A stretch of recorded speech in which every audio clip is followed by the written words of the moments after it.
3 years ago, I sat on this sofa and told you that the United States was on a collision course to kill second citizenship and your options to have a backup plan. I said it under Joe Biden, and now I'm saying it under Donald Trump, whose new proposal could kill your ability to have second citizenship and a backup from the United States.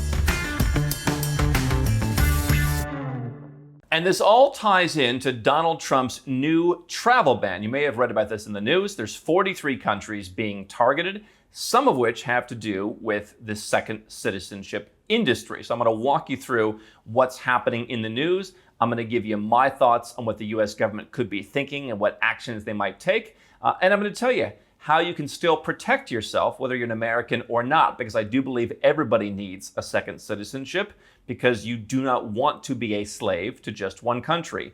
Quick programming note on that, Nomad Capitalist Live. Tickets are going on sale April 15th. Go to nomadcapitalist.com/live. We'll be talking about a lot of the latest developments in passports. We'll have the co-founder of Apple. We will have the former president of Mexico and dozens of others there talking about everything happening in the world. Now, from the New York Times, draft list for new travel ban proposes Trump targets 43 countries. That's kind of a mouthful. I'm not going to share the article with you, but I am going to get right to the list. Obviously, this is a proposal. Stuff moves fast in the Trump administration, but this is Trump travel ban version 2.0. And we're going to see how this goes. So there's 3 different categories here. There's red, orange, and yellow. The first category, red, means all travel banned. You've got about 11 countries here. Most of them wouldn't surprise you too much. The Afghanistans, the Irans, the Yemens. A couple standouts, Bhutan. Not many Bhutanese people that I know. Surprising that they're on there. Pretty peaceful country. Also of interest, Venezuela. Our own Javier from Venezuela. They call him the tax terminator. Has a U.S. visa. Will that U.S. visa stay in effect? Will he be able to get another U.S. visa? Or is he just persona non grata now in the United States? Venezuelans, under this proposal, will see all travel to the United States banned. I would imagine this is some kind of diplomatic, negotiation where that could be changed under a new administration. I guess any of these countries, the administration changed, they'd open it up. So all travel banned probably doesn't affect you unless you are in Venezuela. If you're a dual citizen, I'm going to come back to that in a minute. Orange, visas sharply restricted. Again, countries that you probably wouldn't be surprised by. Belarus, Eritrea, Haiti, Laos, not sure why. I guess, communist country. Myanmar, Pakistan, Russia, Sierra Leone, South Sudan, Turkmenistan. So if you plan on getting that new Sierra Leone citizenship program for $140,000 and giving up all your other citizenships, visas for the U.S. will be sharply restricted for you. Most people will never want to be a Sierra Leone citizen by investment, but if you thought that'd be like your 5th passport or something, keep that in mind. Now, here's what matters. The yellow, 60 days to address concerns, and I'll go into what that means in a minute. You've got, again, some suspects you might not be that surprised about. Angola and Cameroon and Equatorial Guinea, which the U.S. actually had a good oil relationship with. Liberia, okay, fine. But among that list are countries that offer citizenship by investment. Vanuatu, whose citizenship program is a niche one. It's interesting for some people. It could be a last resort for others. Cambodia, which has a rather obscure citizenship program as well. All but one of the Caribbean countries, so St. Kitts and Nevis, St. Lucia, Dominica, and Antigua and Barbuda. The one that's not on the list is Grenada. Grenada has had an E2 visa relationship with the United States. So if you get Grenada's citizenship by investment, it used to be you could just immediately go and apply for a U.S. E2 visa, let's say by starting a lawn mowing business and hiring some people. You go, show your business plan, make a contribution of capital, and an E2 national can get in. So people like from China were going and getting Grenada passports to get that E2 status, opening a business in the U.S., applying for the E2 visa. And what was cool about that was you don't have to be a U.S. taxpayer if you don't spend the requisite amount of days in the U.S. They made that harder to where now you actually have to live in Grenada after getting the citizenship to qualify.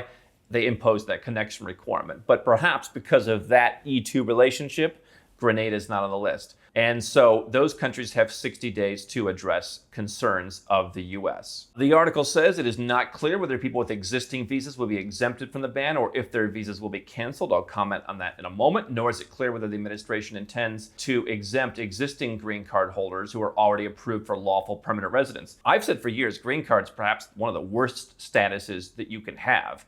This is a call to action. If you've got a green card, either get out, ideally before you become a long-term green card holder after 8 years of presence, and you have to pay exit taxes like a citizen, or naturalize and become a permanent US citizen. You still could be denaturalized if they could find any errors in your application, but as long as you do things properly, you should be fine. Being a green card holder is not the level of permanence that people think it is. I wouldn't want a green card personally, but if you like the ability to live in the United States, my personal opinion, without knowing your unique situation, is most people should naturalize or get out. Green card holders are not going to be as protected as they think they are. Now, let's talk about that yellow list where the citizenship by investment countries are. 22 countries that be given 60 days to clear perceived deficiencies with the threat of being moved onto one of the other lists if they did not comply. Failing to share with the United States information about incoming travelers. Oh yeah, you didn't know that? Yeah. The US requires, for planes that want to land, for countries that want visa-free travel, they want a lot of data from those countries. Also, purportedly inadequate security practices for issuing passports.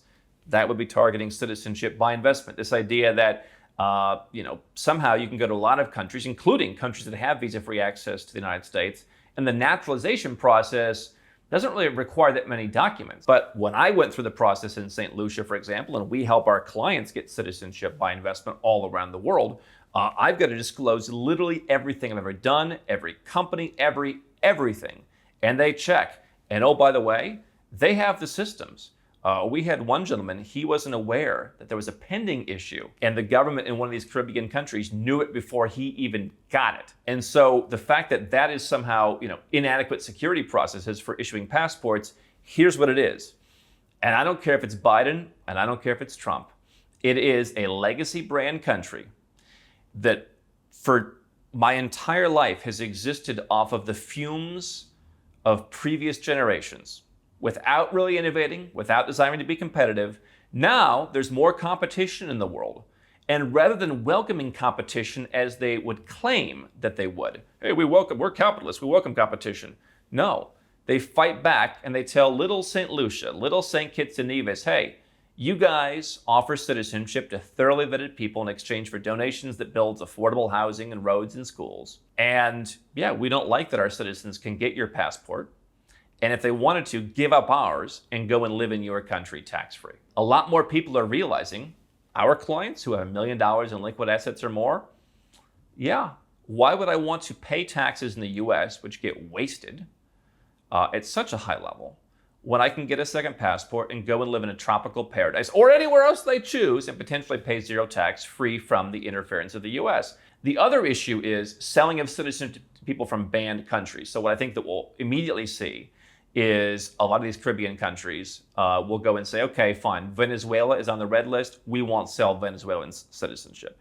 So if you're Venezuelan and you've been listening to me for years say, get your second passport, you might have missed your chance. Because I personally saw, right after the Russia-Ukraine war, Russian citizens who were opposed to their own country's government be kicked out of the queue by Caribbean citizenship programs where they had applied before those countries banned them. They just got kicked out midstream. And yet some people are still saying, well, how much worse can it get? I'll wait until it gets bad enough. You may not have the ability. The bottom line is, yeah, selling citizenship to people from banned countries. Yeah, if you're from Angola, if you're from Venezuela, if you're from Afghanistan, you might have one less option. Doesn't apply to most of our audience. But the question is, how much pressure will the US government put in these countries beyond just saying, hey, don't let Iranians participate in your program? Many programs already don't allow Iranians, don't allow Afghanis, don't allow this, don't allow that. Okay, I don't think that these programs will push back that hard on that. And if you're not Belarusian or Angolan, I guess you should care about the creeping restrictions, but it doesn't impact you immediately. Let me go through the rest of my thoughts on this. If you're a US citizen, presumably this isn't an issue. The one thing that I can just think off the top of my head is perhaps you wouldn't be able to get or keep trusted traveler status. remember I went for an interview for Global Entry many, many years ago, and I got it. One of the questions they asked me is, are you a dual citizen? I got it way back in the day when I wasn't a dual citizen. So my answer was no. I got the Trusted Traveler program. I know someone who spends too much time in Asia, and the guy just said, we don't like that you're in Asia, your global entry is revoked. If they can do that, I would imagine that if they knew, oh, you're also St. Lucian, maybe they wouldn't give it to you. You'd have to go through the normal immigration line. Quite frankly, for me, one of the benefits of having a second passport is it kind of changes your mindset to where you're gonna spend more time overseas. And over time, you're gonna realize you don't wanna come back to the US. And when you do, you'll realize, why is everywhere else so easy to get into and this one isn't? But otherwise, US citizens, I mean, you're a US citizen. You can have other citizenships. If you're a green card holder, I go back to my point. My personal suggestion, I'm sure there's someone this doesn't apply to, but if it were me, I would naturalize or I would get out. If you have an existing visa, is that visa going to be canceled or not? Is the tax terminator going to be able to fly into Miami anymore? Or is it just over immediately? What we did talk about internally, and I talked to a couple of folks over the weekend about this, was there was some precedent from the Supreme Court, and I'm not going to get into all the details, but that talked about, I think back in 2017 with the first Trump travel ban, that people who have already met the burden of a US visa may be able to keep that. So this may not be a total panic, but certainly I wouldn't expect, if this all goes through, to be able to get a new visa if I'm from any of these countries. The other question is, if you're a dual citizen, is that okay or not? Again, who knows? This is all brand new. What we have surmised in all likelihood so far is, let's say you are a French citizen and you're saying, hey, this French government, they're talking about citizenship-based taxation. I better get a passport as a plan B, and you go and get a St. Lucia passport, that you could still likely go through the ESTA process. Over time, could the US impose more questions? Hey, are you a citizen of a citizenship by investment country? They could. Now, what we've seen with the US and other places is there could be a carve-out for like natural-born St. Lucians where they could be exempt from any of these requirements. What we did see, I believe it was in Palau, was that citizens of Palau have access to the US. And yet there's a criteria that if you were back in the 90s and they had a citizenship program for foreigners in Palau, those people who have certain passport numbers are not eligible to come. And so there's a number of different times throughout history where they've kind of carved out, are you a natural born citizen or did you get it by investment? But if you are, in this example, French or any other citizenship holder who has access via ESTA to the United States, or presumably if you're Canadian and you've accessed at a higher level to the United States, I don't necessarily see that as being an issue right now because you have that citizenship ostensibly in most cases from birth, or at least you were naturalized into it. One of the other things that we've seen is Hungarians, due to passport irregularities under the Biden administration, only native-born people born in Hungary are entitled to use ESTA to come to the United States. Everybody else needs to get a visa. So even if you were born across the border in Serbia and your place of birth is Serbia, but your parents are Hungarian, or if you're of a Hungarian ancestry, you have to go to the US Embassy and get a visa. You're not treated as any other Hungarian, any other EU citizen. And so, I said under the Biden administration, that's retribution, that they don't like Viktor Orban. Whether you like Viktor Orban or not, they're really kind of picking and choosing sides. I continue to think that if you just go out and get Caribbean citizenship by investment, let's say renounce your US citizenship, and then you want to get a visa to come back and that's your only citizenship, that hasn't always been guaranteed to begin with. Particularly if you just live a nomadic lifestyle, you may not meet the criteria of non-immigrant intent to get a US B1, B2 visa. And so now this may make it even harder. I think people getting these as a backup, it wouldn't be the worst thing. Here's other things that could happen. Those on the red list might be ineligible for a B1, B2 visa without a residence requirement. And so similar to what we saw in Grenada with the E2 visa, where they're saying, hey, if you get Grenada citizenship by investment, you can come into the E2 Treaty Trader program to get access to the US, but you have to fulfill some requirements of actually living there once you got the citizenship. And so it's possible one of the carve-outs here might be, we'll give you a B1, B2 visa, tourist visa to come to the United States, but you've got to actually live in your citizenship country, St. Kitts, St. Lucia, what have you. The good news is 3 of the 4 countries that are on the yellow list are tax-friendly. And so if you wanted to live there, you could. The other thing you could do is you could get another citizenship that wasn't on the list. That is another thing that is kind of unclear, is that when you go to the United States, whether you're applying at an embassy for a visa or whether you're filling out the ESTA, the form that you've got to fill out to come, if you have a visa exemption, is they will ask you for all your passports. And so that is a way that they could potentially judge you in the future. Again, our thought right now is if you have a passport, again, if you're French, you're probably okay. If you're American, you're probably okay. The issue is if you're just one of these citizens and you don't live there, is that going to be an issue? And so here's the bottom line. There's already ESTA restrictions on Europeans. If you are entitled to an ESTA to come to the United States, but you've been to any number of countries going back as far as 2011, you could be deemed ineligible to receive an ESTA, and you have to go to a U.S. embassy. We've had a couple of clients. We had a British client years ago. He went to Iran on a tour. He was there, therefore ineligible to get an ESTA. He had to go to the U.S. embassy. Now, he went to the embassy and they pretty quickly figured out he's not joining ISIS or whatever groups are actually in Iran. But the new one that the U.S. government has added is Cuba. And if you go back over the last, I think it's the last 2 years now, if you've been to Cuba and you're German, you're Spanish, you're French, you're Irish, whatever, people who might go to Cuba on a holiday, you are now ineligible to get an ESTA. So the U.S. already has requirements. It already has restrictions on who can come, even among their closest allies. And obviously people in those countries right now are saying to themselves, is the U.S. our ally right now? And so what I've told you for years is there may come a time when if you want to be totally free, you're going to have to choose. Do I want to be able to go to the United States, or do I want to be totally free and live in the rest of the world that's judgment-free? Again, Americans getting backup passports, I don't see an issue right now. We likely don't see an issue for Western nationalities getting these.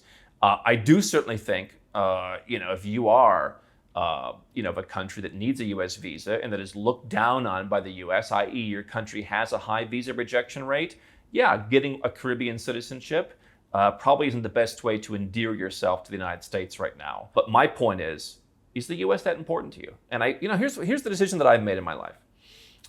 Whether it's entering a country, whether it's dealing with a bank, whether it's having any kind of a relationship in my life, what I've said is I'm going to hold myself to high ethical and legal standards. I'm going to do things right. And if someone still doesn't like me because they want to make a judgment about me, then you know what? I don't need that relationship. And I think that we're going to come to a time, not right now, but in the future, where it's going to be, do you want to visit the United States or do you want to have a second passport? I'm not saying, if you're French but your dad was Luxembourgish and you have both of those, I think you'll probably always be fine. But if you want to have the kind of passport diversification that we talk about, I think the U.S. could be the one country that's really going to make it difficult. And I was talking to a friend of mine yesterday from Europe. He said, I haven't been to the U.S. in 14 years. If I could never go again, I wouldn't miss out. I think that some people have a sort of ego where they just want access to everywhere. There's a handful of countries in the world that I can't go to without first getting a visa. I don't want to go to those countries anyway, so I don't feel like I'm missing out. And so this was easy for me. I was happy not to go back to the United States. Would I be happy to see my grandmother again?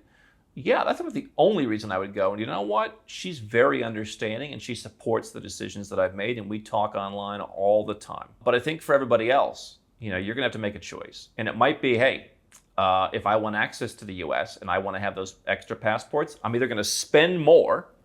Let's say I'm going to go to Malta and I'm going to get the Malta $1 million passport. Now they can add anybody to the list at any time.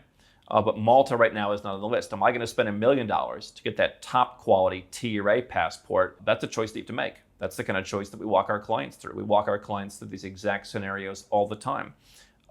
What's it worth? And I think what people need to start thinking about is if you're not American, how important is access to the United States for me? And so people would say, well, what's the point of getting Caribbean citizenship if you can't go absolutely everywhere in the world? What you're buying is freedom. What you're buying is neutrality. What you're buying is peace. What you're buying is optionality, where the United States taxes you and regulates you no matter where you go in the world. Listen, I give Trump credit. He pulled down one of the regulations on expat business owners recently. Good for him for doing that.